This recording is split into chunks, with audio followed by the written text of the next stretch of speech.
Center, this beautiful backdrop behind us. Oh, we got some Raiders chants going.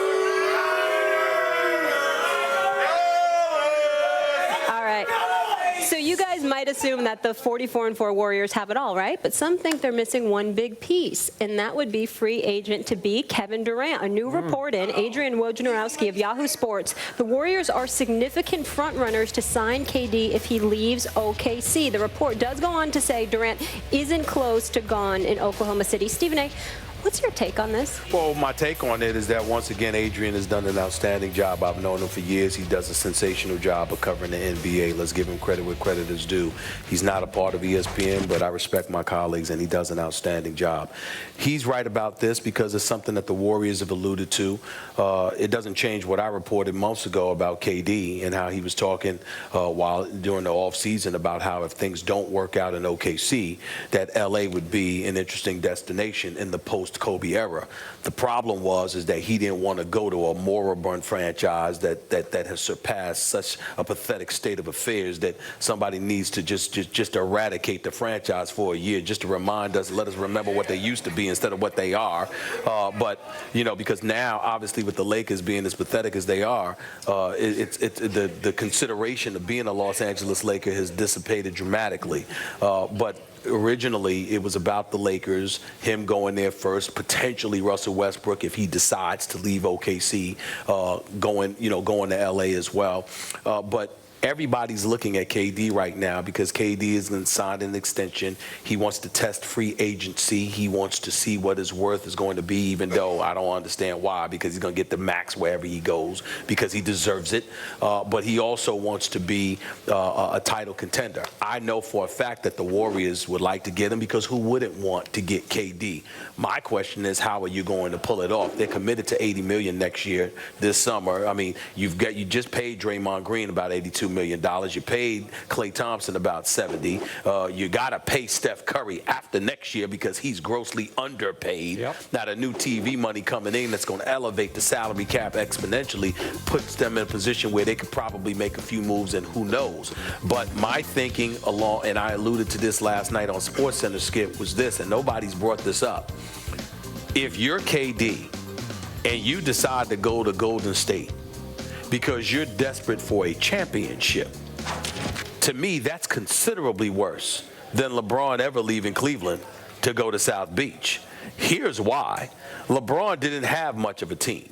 LeBron had to carry a hefty workload. LeBron looked at his career, looked at his future, and is like, I don't know if I can continue to do this. I damn sure can't do this by myself. So he goes to Miami, joins D. Wade and Chris Bosh, and they do what they do. But let's be real. It was Pat Riley that added the Shane Battier. It was Pat Riley that added the Ray Allen. It was Pat Riley that drafted the Mario Chalmers of the world, the Norris Coles of the world, et cetera, et cetera. So Pat Riley may have gotten LeBron James, and they certainly wouldn't have won a title without LeBron and D. Wade, but there was a team that was put around them.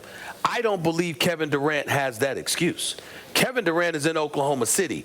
The Golden State Warriors are legit. They're the reigning defending NBA champions. They're the best team in the NBA. They play like it all year long. They've got the best shooting backcourt in history as far as I'm concerned. Draymond Green is outstanding and all of this other stuff. But we all know outside of Klay, outside of Steph, everybody's expendable for Kevin Durant. And that includes Draymond, as much as I love him. Everybody's expendable for Kevin Durant, even though I don't think you're going to interrupt that flow. My point is, look at the Oklahoma City Thunder. What possible excuse could you need to leave them to go to Golden State for? You got Westbrook, you got Ibaka, you've got Cantor, you've got a nucleus in place that's a title contention.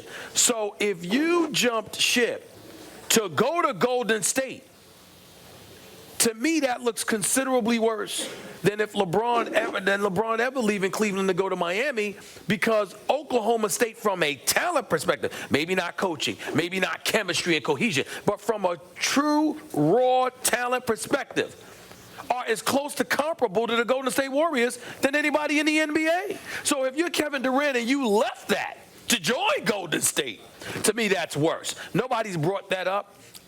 Adrian knows what he's talking about. I can tell you that much. And there's little nuggets that you could disagree with here and there. For the most part, this brother covers the NBA on an elite level and deserves credit for that. But I just don't understand why Kevin Durant would do that. There is one key difference between these Thunder and these Golden State Warriors. The Thunder too often play selfishly. Yes. And this other team, an all-time great team, plays nothing but unselfishly. Yeah, I was just talking talent, comparable talent. All right, I got you. And by the way, the whole prospect of this is staggering to me because I've developed so much awe and respect for these Warriors. I've never seen anything like this. It's a force of nature. Yeah. And the prospect of adding Kevin Durant to that mix is just mind-blowing to me. It's like, just cancel the NBA season. Yes. We don't need it. That's right. We just give them the trophy every year, That's right. You would. I mean, if you hold on to Draymond, Clay, and Steph, and you get Kevin Durant, there's nothing to talk about. It's over. It's over. Okay. So here's the point. You cannot rule out the Thunder here. We have a long way to go. And if by chance the Thunder broke through and won it this year, all bets would be off because maybe he would recommit and stay with Russell Westbrook in Oklahoma City. I don't know. But the point is, this is what I have been told. So what I'm leaning toward believing is that sure, Golden State considers itself a significant front runner, but Kevin doesn't see them as a significant front runner at this point. Look, does he have nothing but great respect for the way they play basketball? Yes. But Adrian pointed out in his story that maybe he and Steph are close because they share a spiritual bond. They believe the same thing spiritually. I'm told that's a bit exaggerated, that they don't know each other that well. It is. That's why I said little nuggets over there, right? Okay, got it. So is now Kevin Durant intrigued by the New York Knicks? You better believe he is. So we're still far from the finish line, but he is now newly intrigued by the Knicks. Is he intrigued by Golden State? Sure he is. He's also intrigued by my San Antonio Spurs. He loves him some Popovich.